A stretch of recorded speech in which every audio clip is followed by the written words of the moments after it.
Thank you, thank you, thank you. We've made it another year. I just want to celebrate another day of living. I just want to celebrate another day of life. It's going to be a bit of a different episode for number 42. I think I've decided to go ahead and extend season 1 all the way to episode 50. You know, I had this dream of doing one of these every week, which is crazy. And if we push on to 50 episodes, it's kind of more like that original format that I hoped for, even though it's taken a couple years to do this many episodes, you know, because I'm only hitting them about once a month or once every 6 weeks. But I digress. Today is a special episode because I have just turned 54 years old, as I understand it, in just a few minutes here. It's 1:22. It's 1:22? No, it's 2:22, yeah. So I believe that when I asked my biological mother, Pat, when I was born, I believe the answer was 2 o'clock in the morning. So that means I'm 54 years and 22 minutes old. If that timeline for my actual delivery is accurate, which, you know, that's a big if. That's a long time ago for her and for me. So, you know, I just want to reflect on this year. And it's really funny how when you kind of come down to your birth and thinking about like whatever, you know, your life has been or what it will be, or perhaps what your legacy will be if you have any at all. It's what's the word I'm looking for? It's kind of cathartic in one way, but it's real easy to go, oh gosh, you know, I've got like these peers that they went further. I am unremarkable in so many ways. You know, do I really matter? Things of this nature. I mean, I know that I matter to some people for sure. In the big picture, though, if Brent had never come along, would the world be any different? And I think the answer, upon honest reflection for most people, is probably not. So, you know, you kind of have to find your own reason, you know, for your path, you know, through this life. And I mean, I don't mean to sound like negative, because I'm certainly not. On the whole, I'm extremely optimistic. I know that I have been given opportunities that such a large majority of people have not, and that my problems truly are other people's dream. Like, if people could only have the problems that I have, you know, just realistically as a practical human being, if I step back for a second and go, oh, well, this or that's not the way I wanted it, and, you know, I couldn't get the band flowing this year like I wanted to, or what have you. First world problems, people. First world problems, you know. So God has blessed, and I believe continues to bless me. I think I'm highly favored. I really feel that way. But looking at the year on the whole, actually looking at the last 2 years on the whole, I mean, I don't know if do some of y'all still feel like the presidential election went the right way. I know that I certainly don't, and I think that history. I don't want to. This isn't a political show, obviously. I don't want to get into that, but and also I think a lot of people just presume a lot of things about you. If you have anything negative to say about the current regime, let's call it the installed puppet regime, as I like to think of it. I think people, you know, look at you as a hardcore right-winger when, you know, that's definitely not who I am. That's not how I identify, since we're all identifying differently. I mean, I don't identify as a chair, and I don't identify as a nationalist, white nationalist, whatever. But I think, you know, in my opinion, had Trump been ratified as winning, we would be in like a new 80s era, if you will. Like the 80s, man, everybody could get a job. You get 2 jobs, 3 jobs, good jobs if you wanted them. Those opportunities don't exist now. Yes, there are plenty of opportunities to have a job. Is it a job that meets your experience and your worth and your value? I would say many of those are not nowadays, but the cost of living is the highest it's ever been. Insurance across the board quadrupled this year. There's really no relief in sight until and someone else is in control in the White House, you know. So it's been a slog, man. It's been a 4-year slog. It's going to be a 4-year slog. That's the way I look at it. And, then is it even going to be any different this time, or are we going to have fair elections this time? It's a big question mark, and I think that and, feeling like what was pulled with COVID. I'm not a COVID denier, but I know for sure that it was used as a political weapon to take control. I mean, it really, really was. And our rights were eroded as a result of it, okay? So, is that going to happen again? Is that going to continue to happen? I think by now most people are looking at the so-called vaccine, a.k.a. the experimental drug, as being a big farce and potentially, causing a lot of deaths. But I think we're only going to really know what has happened in retrospect, looking back some years from now when it's not as politically hot. But, these make me I'm an optimist by nature, but these things make me pessimistic. And I'm at a crossroads place in life. Like, at 54, I'm not young, I'm not old. I mean, if I were to die today, I think they would still say, reasonably young man, so I don't know. It's like I'm looking at a crossroads. I feel like I was looking at a crossroads 3 years ago, and I'm looking at a crossroads now. But again, things could be worse. They could be a whole lot worse. So I'm not going to try to let that swamp my mind. But like negative self-talk and mental health, particularly for men, because I do believe men are held to a higher standard. You're supposed to be tough all the time. You're never supposed to have self-doubt. You're never supposed to cry. I'm not a crier. My father died, and believe you me, I love that man, and I didn't cry at all. That's been almost 7 years. I still haven't really cried in my waking hours. I mean, here and there I've got weepy, but I mean, as far as just having a good ball and feeling better as a result, I have not done that. And it's not something that I think is weak. It's just I haven't been able to do it because it's just I've been programmed, don't cry, man. It's like crying's for little kids, right? Tough guys don't cry. There's no crying in baseball or jiu-jitsu, as it were. I'm feeling like I really want to go, so to speak. Like I want to go hard. I've been dieting for. Well, I say dieting, I just changed my diet. I've given up bread. 3 years ago, I was having like bouts of cellulitis that were brutal, man. For three hours, I would just feel like I was going to die, and I'd be like, man, this is horrible, So worse than COVID ever thought about being. But for shorter periods of time, and of course, the lingering effects of it are not as bad. But I gave up carbonated drinks because I just felt like that contributed to it somehow. I felt better. Lost a little bit of, I wouldn't say weight. I mean, my weight didn't change that much, but I definitely lost a little bit of stomach. I had a lot of bloat in the stomach area, but, wow, this podcast is getting really physical here. I don't know. So anyhow, 8 weeks ago, I went, you know what? As a result of carbonated drinks, giving those up, I feel better. The next logical thing for me is to kind of have more of a keto diet and to just drop bread altogether. It's not like I went around going, man, I can't wait to go have that bread with that burger between it. I mean, I'm thinking about the burger. I'm not thinking about the bread.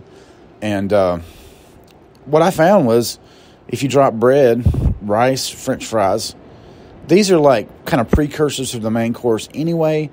Have more of a keto diet, and you still get essentially the stuff that you want the most, without the stuff that you eat beforehand. Like, for example, think about Mexican food. And God, do I love some Mexican food. I could eat Mexican food 7 days a week and never complain.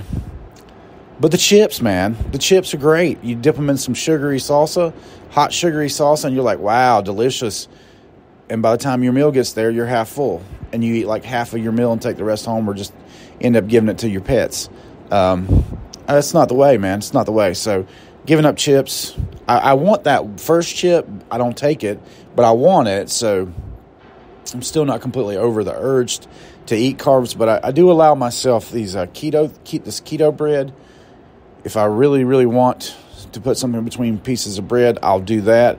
like on an egg sandwich from time to time. I don't eat a bunch of that. But in general, I don't eat bread at all. And definitely don't have rice. Haven't had a single French fry in 8 weeks.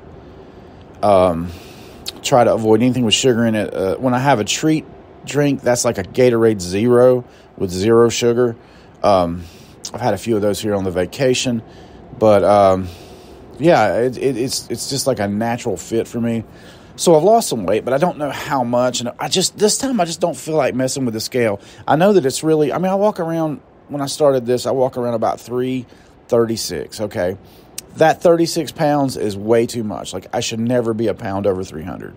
And it has been up as high as 350 or 349. I've never actually weighed 350, but I have weighed 349, and I was like, I'm never going to weigh 350. It sort of shocked me, but that 50 pounds is like, whoa, way too much. A lot of that is water weight, like when I was 350-ish, I noticed I did have the pitted edema in my ankles. I don't have that any longer. I do credit that to giving up carbonated drinks. But anyway, after 8 weeks, I do look a little bit different. Like, I can comfortably fit in a 3X t-shirt as opposed to needing a 4X. And, depending on the cut, even sometimes a 3X wouldn't fit me at all. But now I'm in a 3X comfortably, going for that 2X next, and from the side angle, I think I've started to lose a little bit of a chin, which is exciting because, you look better. But, that's what's been up with the diet. And the diet change I found that giving up the bread also really decreased my appetite. I would routinely go and order a 10-piece chicken wing at El Ranchito when I would meet my friend Ron over there for lunch or whatever. I would never eat all 10, but I would eat 6, 7, 8, with a couple pieces of celery. Now, if I ordered that same dish after 4, I'm pretty much full. 4 wings, from the 8 wings. So, then, of course, your calories are going to go down naturally, and you're just not putting... Obviously, chicken wings are not 100% ideal because, they're fried, but instead of, you're having half as many, so there's a net benefit there. And I don't know, if I don't lose the weight, if I don't get below 300, within 6-8 months, I'm then going to probably go more extreme and just cut out all fried food whatsoever. And then if that doesn't work, I guess my plan would be to go pescatarian for a while and not have any red meat, because I know that's going to cut back the calories quite a bit. Red meat, of course, not being the most ideal for you, but I don't really believe in vegetarianism that much. I think you'd have to be really disciplined to get all your vitamins and supplements. Now, I do take a product called Super Slim from Albemarle Nutrition that is an appetite suppressant, and that has certainly kicked in with the keto, eating less and shrinking the stomach. And I also take a men's multi-pack, which is just all the stuff that you're supposed to have. A man of my age is supposed to have omega-3s and various vitamins. It comes in like a 7-pill daily packet, so you just open that packet up, pop those in. So, yes, I am taking 9 or 10 pills a day, but it's just at one session. I don't have to think about it so much. So, the website for Albemarle Nutrition has continued to get orders and ramp up. I'm looking into learning a new tool for design, which I've had some difficulty getting it set up, but eventually I think I'll get that sorted. We have a new host now that's more of a person as opposed to the big SiteGround, which I was with for 17, 18 years. SiteGround was great, but unfortunately when this whole Russia-Ukraine conflict happened, a lot of sites, like, for example, the uber-liberal Meta, a.k.a. Facebook, would not let me link to my website because it was hosted in Russia, which is some old bullshit for the record. That has nothing to do with business. I don't know why they got involved in that. And I think that whole... Of course, I'm sympathetic to any country that gets invaded, but I do think there was a lot done to provoke Russia in that whole matter, that it's not being presented to us that way. And war makes the Democrats money. Well, the Democrats and the Republicans. The war makes rich people richer. Just remember that, my friends, whenever you see a war that you don't like. Obviously, in the whole situation in Israel is horrible. Horrible on both sides. I'm with Israel. I mean, does that mean I want to see innocent women and children getting killed in bombings of apartment houses? Hell no. But I I don't know how you could ask any nation, let alone your ally, to not imagine if, the world said to America after 9/11, hey, it sucks that they bombed, you stole your airplanes, killed your people, killed thousands of your people, but you can't retaliate. Okay, you're going to find out who America is. And I think the world did find out who America was at that time. Would it have been a higher road to have sent aid to, Afghanistan than bombs? Sure, it would have. But that's not human nature, okay? When somebody kicks you, the only thing you can rest assured of is however hard you hit them, they're going to hit you harder. So Israel is not in a secure position like we are. They're literally, it's life in the wolf's den in the Middle East, obviously. Death to Israel, get the fuck out of here. Anybody that would say that is an absolute bigot, anti-Semite, and a hateful human being. And these freaking stupid-ass white liberals, pardon my French, that continue to perpetuate this, Palestine's the victim. Listen, there is no Palestine.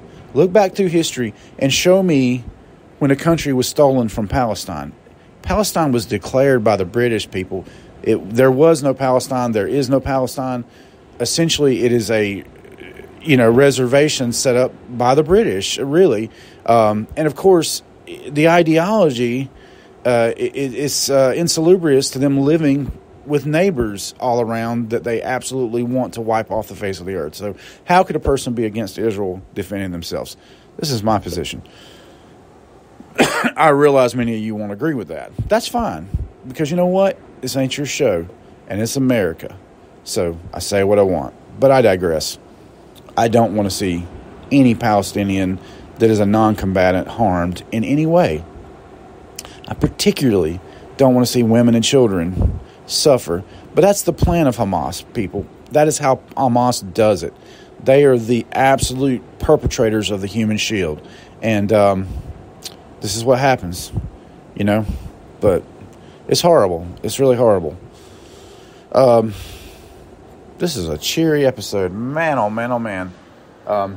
This is probably, par for the course when I record at 2:30 in the morning. But, one thing about staying away from home, and this is, I guess, my third night here, I don't usually rest good. I can't say it's not comfortable, but I'm accustomed to sleeping in my bed. We've got the poodle, my little modus operandi, the particular firmness of my bed or not. The covers, the heat situation. It's perfectly warm here. I'm not hot nor cold. Nothing wrong with the bed. Lay in it for a while, my back hurts. I wake up. So that's just how it goes with hotels for me. So probably has to do with my fitness level and lack of abdominal strength, because like a lot of people, I don't do that work that I need to do to keep those in shape. But all that's changing. So, I'm trying to think in terms of, how can I progress my fitness without, just completely setting... now if I get really, really sore, it puts me out of commission. Obviously, I'm doing massage therapy 5 days a week now, so I have to be ready to go on that front. I can't be like, oh, my ankle hurts, my knee hurts. The intense chiropractic treatment I've been having lately has definitely improved my neck situation, and that only seems to go out of whack when I don't get chiropractic treatment for months. So I've been on an intensive, getting 3 or 4 sessions a week for a couple weeks, and finally I'm back. I'm not having the emanating neck pain, so that's cool. But I do want to. I have things that I really want to set forth for myself going forward, and one of those is it's time to start exercising. I've definitely done the diet changes that I needed to do for now, and the next logical step is that I start exercising. And I thought a reasonable exercise that I can always do, as inconvenient as it might be watching Delilah at night 6 nights a week when Summer's going to school, I can still make that 20 minutes per day of cardio, low-impact cardio. That can be done just walking on the street. That can be done on my treadmill. I still have a membership to that crappy gym called Planet Fitness. And I keep telling myself if I can do 30 days at Planet Fitness, I'll go back and get a year at Gold's. It's just there's no point until I have my mind right and my dedication to actually showing up to be correct. But if I could make sure that I do 20 minutes of low impact cardio 5 days a week, that would give me 2 rest days where I do nothing but just rest, recover. If I could do that, and if I could make it to jiu-jitsu one night a week, that would be a good start for me, I think. And if I could do that for 6 months, I think there would be some changes. Like I would get a little more impervious to the little kinds of pains that jiu-jitsu is so great at causing. And man, I miss jiu-jitsu. Like, of all the things, I don't miss really working on Mutantville stuff. I don't miss talking to Jamie. I don't miss interfacing with those filmmaking people. Really, I don't. I mean, but I miss jiu-jitsu. I miss that every week. Every time I drive by there and think, there's some dudes in there doing jiu-jitsu right now. It's a brotherhood, man. I can't even explain it. I really miss it. So one of the things that I do when I'm on vacation is I got this particular guy that I go to down here for massage therapy, and he has now left the spa he was at, and he has his own little place in the Sola Spa facility. Now, that's a situation where people go in there and either have they pay like $1,100 for a little space, and the building is sort of maintained, and they just kind of handle their own clients. It's a pretty cool concept, really, considering what building insurance costs right now, which I can tell you from personal experience is some old BS again, ridiculous. The insurance companies are basically legalized thievery, and they have decided to try to destroy small businesses in America right now. Like, that's my true feelings about that. Hopefully sooner or later they'll let some other companies come along to make it more competitive, because right now it's not. Your big companies aren't even taking new clients. They're just trying to milk the ones they have. It's a mess, y'all. But I can appreciate that for a place like Sola Spa, even though there are limitations and you can't stop your neighbor from talking loud, you can't control how clean the bathrooms are, etc., you still have that autonomy, and you're not having to be basically raked over the coals by the insurance companies on a monthly basis. What else? Delilah's thriving. She's 4. She's definitely more of a handful now, but she's about almost 4.5, and things are going great with her. Which is one of the reasons I really want to increase my fitness level, to be able to keep up with her and do more. And, I want to get back into the hiking and the outdoor activities. There's a vision I have for her that I need to be fitter than I am to make happen. I definitely want her to be involved in, martial arts in some way, and, of course, music. And when she gets off, like right now, it's tough for me to get her to gymnastics once a week. I pick her up at school early that day, and it's like so often. Like the other day I got there and we didn't have any of her leotards. I had to go buy a $50 leotard just so she could go to class, and that's on top of $60 a month class, et cetera, et cetera. It adds up, And I guess the biggest thing, it's like a gut punch when anybody in our family sort of insinuates that, oh, you don't have a job. I massage here 5 days a week, and I look after her. Like, I am the primary caregiver 6 days a week, at least part of the day. And to call that no job, it's not accurate. It's not accurate. I don't have a job where I drive off somewhere and work and get a big, paycheck from somebody else. And that, too, is going to change. I mean, I really feel like this is just a season for me, this not being in IT or in some other line of work. I've definitely had an eye on either going back to IT with remote work or, and I don't, I've been out of it now for 5 years, for almost 5 years. So it's going to be new technology, and I would probably need to go get some certifications, which I could do all online. And I'm willing to do that. It's just finding that direction and really what I want to do and finding a passion for it again. But truck driving is something I've been interested in since I was little. And, that's the thing that I get the least support from. The thing that I would most like to do, I get the least support from the family. Oh, you can't do that. What they realize is when they're talking out of the side of their neck saying, hey, get a job, et cetera, et cetera. I'm like, well, I do have a couple jobs now. They don't actually want me to do that. You know what I'm saying? Like, they essentially want me to get something that remains convenient for them to call on me at any time. In the situation of my mother, no diss to my brother, he runs his own business. He's a single man. He has more free time than me. But when it comes time to taking care of mom, making sure her taxes get paid, making sure, that she's okay when she falls, which she does, being the guy that goes and, gets her up off the ground, literally, most often I feel like that's me. Now, if you ask my brother, he probably would feel like that's him, but that's from my perspective. I feel like oftentimes he's out on a job, or he's not available, or he's off to the beach or whatever, or off to the casino or whatever. And I'm not saying the reality is that he doesn't do anything. I'm saying that, like, from my perspective, I'm handling about 80% of that load too. So, and I'm happy to do that, by the way. I could never do for my mother what she's done for me. So that wasn't a complaint. It's just an observation that, along with all this other stuff that supposedly, all this free time I supposedly have. Now, I have had some free time while Delilah's in school, for sure. And, massage therapy is a hot and cold business. You'll get times when you absolutely can't get a break. They'll schedule you back to back to back. And then there's times when I decided to go ahead and stretch those days out just to try to accommodate more people. And what I knew would happen happened. You have bigger intervals in between, and then people still hit you last minute. Like, I'll give you an example. I'm not going to call names.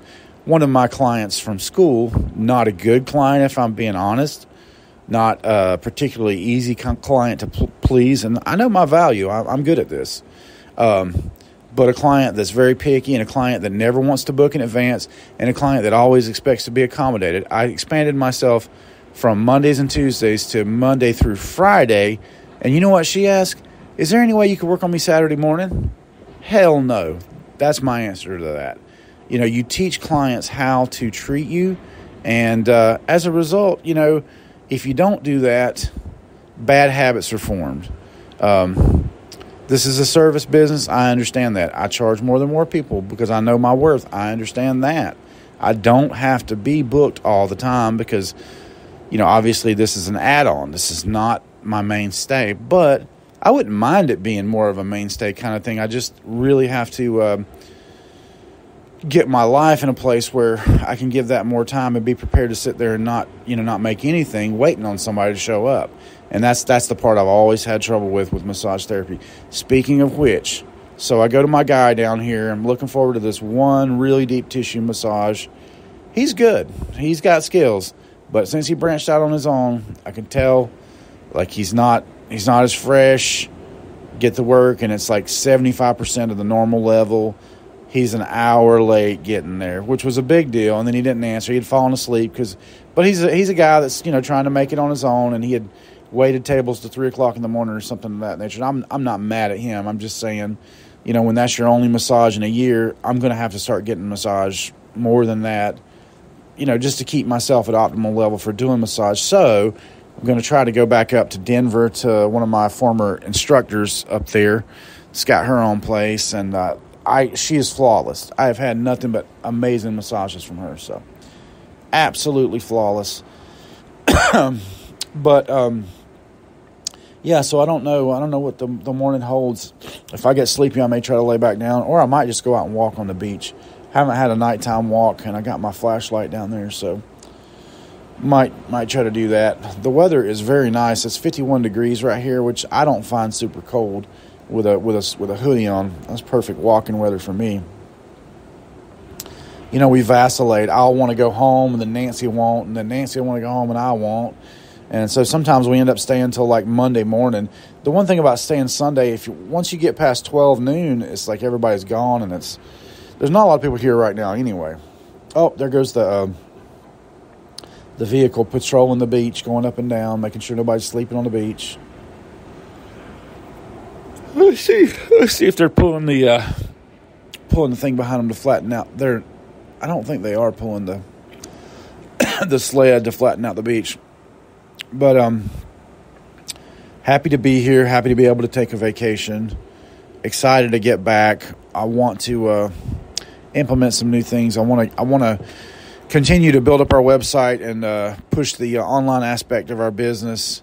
Just got to get my web host fella to get back with me.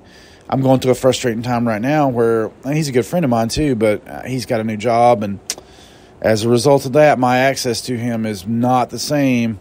And it's really rare for him to go this long, but it's been like 5 days. I've been asking for plug-in to be installed, which I need, and no dice, man. My last message was, hey, why you ducking me, bro? I know what it is. He's just busy. I mean, that's his life, but yeah, I don't know. I guess I asked myself, how far could this go before I would go back to, getting less service, but just paying a regular web host where I could get, a guarantee of action in 24 hours. That would really suck because I've already spent a lot of money getting the website set up with him and the store and everything. So I don't know, man. It's not an emergency right now. So this is really just about me trying to learn new stuff and get a little bit more active on there, bringing that store up to where we want it to be. But it is frustrating. Everything's frustrating, man. Frustration is like just center in my psyche these days. It's like frustrated with the government, frustrated with insurance, frustrated with getting my chickens going. By the way, the chickens are going great right now. Somebody gave us 7. One of them died within 10 days, but the rest of them are doing fine. We got now 3 little coops. One's really small, just has 2 chickens in it, and then the others. So we're on a good day we can get like 11 eggs. That's not every single day, but they seem to be happy and thriving, and it's really cool to get those little presents, every day. So conversely, we eat more eggs right now. We're trying to eat at home a bit more for money saving, but and also to just really adhere to a stricter diet. That's been going okay. Halloween went all right. In retrospect, the Boo Fest was still a success, even though the screening portion of it was not because of the rain. But, I mean, we set it up and we showed something on screen. It's just I never got the audio going. But that is good that I had the opportunity to set the screen up. And I do think that puts me in a position to have do those summer movies next spring and summer. So we'll see. Maybe I'll get to do some of those and have some fun times with that. So still love Baden. Still my favorite place to hang out. As long as there's a social scene out there, I could really see myself staying out there in the future. But, I have a really nice house 6-7 miles away. So I don't know. Who knows what the future holds. But I trust that God will continue to look out for us and bless us all. And I hope and pray for peace for the world. This ridiculous war, man. I mean, will we ever learn? It's just human nature to destroy ourselves, and fighting your nature is very, very difficult. Man, that's very dour note here. I don't know what else to say. I recently watched the new version of Follow the House of Usher on Netflix, and I gotta say, it was executed at a high level. Of course, it was super woke, but they kind of got all that out of the way in the first couple episodes, and then sort of focused on the storytelling. And it was really cool the way they incorporated other poems by Edgar Allan Poe, and it really impressed me in the end. So very, very cool. Recommend that for a watch for sure. I'm kind of like indifferent to like stuff that's out there right now. There are a few things coming out. There's a new Chicken Run coming out on Netflix that I'm excited to see. I'm sure there's a few other series Rebel Moon, definitely from Zack Snyder. Definitely looking forward to that. I love that somebody finally went, you know what, Star Wars, screw it. I can tell my own story like this. I don't need your permission. I don't need Kathleen Kennedy turning this into some sort of man-hating anti-feminist or feminist, or I don't know. It's like now the word feminist doesn't mean feminist anymore. It means dudes can compete as women. So I don't even like using that word because it's just a misnomer these days. I think equal rights for women, everybody's in favor of that, and that's the definition of feminism. But man, what they're doing now, it's just wokey woke, and I do think the nation has had enough of it and is willing to say so, whereas in the past there was a lot of fear of being canceled. I think people are less frightened of being canceled. Every time something happens to me on YouTube, like I'm not monetized. I don't know why they would go to the trouble of treating me like they do, but like from time to time, I'll get like a copyright strike for freaking playing a cover, showing a video of myself playing an Eagles song, and I'm going to get a copyright strike. I mean, that's crazy. That is crazy. A copyright claim, fine. I'm not making any money. You're not taking anything from me. You're just saying I own the copyright. A strike? 3 strikes and you're out, buddy. I mean, I've got like over 500 videos of my life on there. Some of them are not backed up in other places, so I get pissed when I see this, and for 90 days I have this strike on my record. So I immediately redouble my efforts to upload all of my content to Rumble. Then I'll settle down and my passion will fade and I won't continue with it. But I got a lot of content on Rumble, but I really wish I had the time. I do have the time sometimes. I should actually focus on it to actually get my butt in gear and download all my videos off of YouTube, throw them on Rumble, just in case for that day, against that day. And then I go through these things where, like all the marketing that's served up to me. The only thing good marketing-wise on Facebook is the locals. I have gotten some free stuff off of that, and I bought some stuff off of that from local people. But as far as the AdSense served up stuff, most of it I can look at and just intellectually recognize it as a scam. And Facebook should be able to do that. I mean, like, they're all about fact checkers, right? So-called fact checkers. They sure don't fact check the people that buy their ads, that's for sure. I collect these composite effects masks, and a mask is $600, man. Like the gloves of Monster Hands or whatever, $600. So a pair, $1,200. And they're selling it for $35. It's pictures of it, but people have shown what they get, and it's like a little vinyl piece of crap mask. Doesn't even look like it. And Facebook's okay with this. And these scam ads are everywhere, man. They do not lock down on it. There's a local guy in Pfeiffer, had his account hacked. Dude starts trying to hit me up for a deposit on puppies. And I just tell the guys, like, look, man, I only responded because I knew this was a scam. Why you want to do people like that? Oh, no, it's just real. It's real. Okay, cool. Write these 4 letters on a piece of paper, hold it up in front of your face, and send me a picture. And that would have just taken a little bit of Photoshop fakery, but the guy wouldn't even go that far. So, it's just, then he blocks you. So, of course, it's a scam. They've tried to scam our store like this. It's just made, and we have like 11,000 followers for our fan page. So, it was an issue. We now can no longer do contest promotions on there because it's always going to get taken over by scammers. And they're clever. They've gotten money off of our customers. So that's, makes me feel a certain kind of way about Facebook as well. So then I'll redouble my efforts to do social media more on MeWe, which is, I do think, a free speech platform. The only problem is there's not really any way for people to find you on MeWe. And I have a couple groups I'm active in. I do post stuff there just for like my journaling purposes. As a free journal, it's fine. But you have very limited storage space for pictures and stuff like that. So it's still not the ideal platform. And no, I'm not going to pay $2 a month for it. I mean, it's just, I'm trying to move away from subscription-based services right now. I'm at that point where I think I can do just about everything I need to do with free software. And I'm really considering canceling my $60 a month Adobe Creative Suite. And I've been using that since the subscription came out. I've been an Adobe customer for 20 plus years. So that paradigm has shifted as well. Always change, man. Life's about change, Things that you were sure you'd always be doing have changed.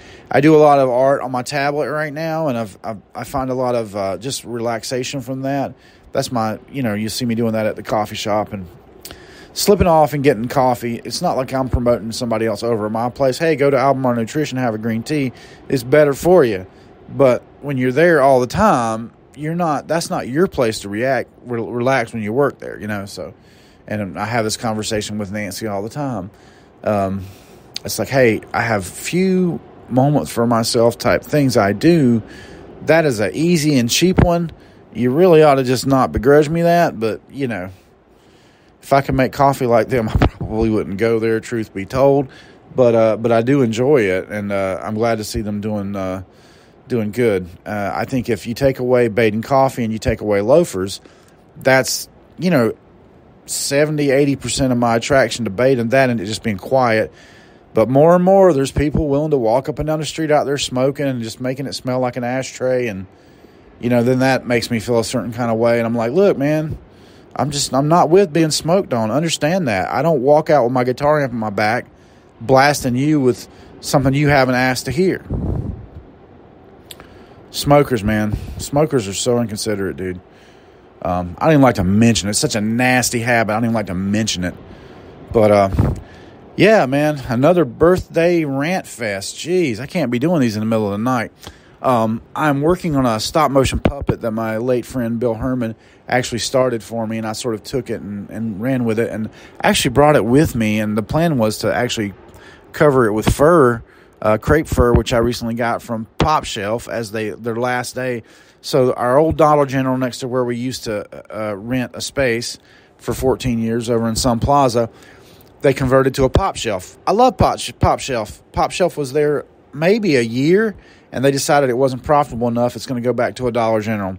Wah, wah. And they were big on art supplies. That's why I would go in there. But anyway, so I've bought a few art supplies from them, but it's not salubrious, so they're going to go back to being a DG, which means they're going to go back to having a heck of a situation with stop loss because of all the shoplifting, and their employees don't make enough, so then they're just putting stuff in the dumpsters for their friends to come and get, and just it was a mess before. I mean, I hope for their sake it goes better this time. But Albemarle has a Chick-fil-A now. We have a Starbucks, which nobody goes to, and a new pop-up 7 Brew place, which is all these blended drinks. We went by and tried their unsweetened tea. That was undrinkable.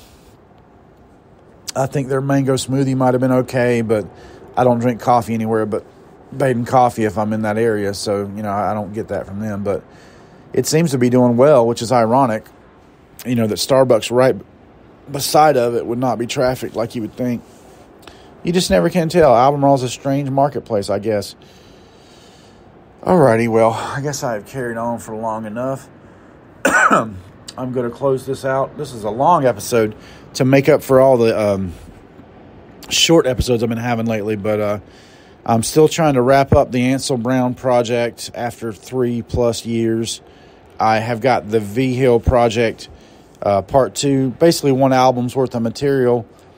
I think we've got that in a good place to kind of put it on a record, and hopefully we'll be doing that. Maybe not this year, maybe first of next year. And at some point, getting Ansel's album, that's largely depending on his availability and stuff. But hopefully we'll see that. That'll see the light of day at some point. I'm really happy with the Middle of the Madness that we produced for him, wrote and produced and recorded. That came out, I want to say 2 years ago now on Halloween night. And, it didn't blow up the way he thought it might because of some connections that I guess didn't come through. But I'm still proud of it. It's out there on iTunes, Middle of the Madness, Ansel Brown. Check it out. Very, very proud of that recording. Should play it. If I was at the studio, I would go ahead and throw some of it on here.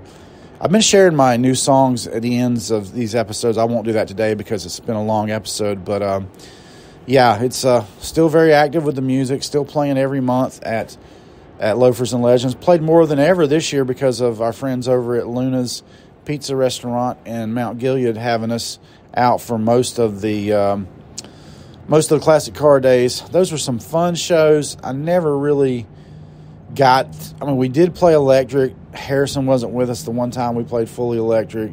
We had Phil Hartzell sitting in with us, so it was loud and fun, but I don't ever feel like we had that perfect gig that I was really wanting to do, and I needed a bigger PA. I don't know that they'll be around for next year, but they might be, and if they have us back, I'm going to go back with a bigger PA and just make a bigger noise. But we did have some fun over there. It's a cool place to play, and I do appreciate them having us out, and they actually paid us, so that's God bless them. I like those folks. They're very nice. That's why I always try to encourage people to support their business, because they do make really, really good food, and that's not always a given in our area. I hate to say it, but it's not. But, you can get you a good steak at Loafers, that's for sure. Take care of Loafers and Legends, because they take care of us, and they actually are the only game in town when it comes to nightlife at Baden. So check it out. I hope that place lives forever.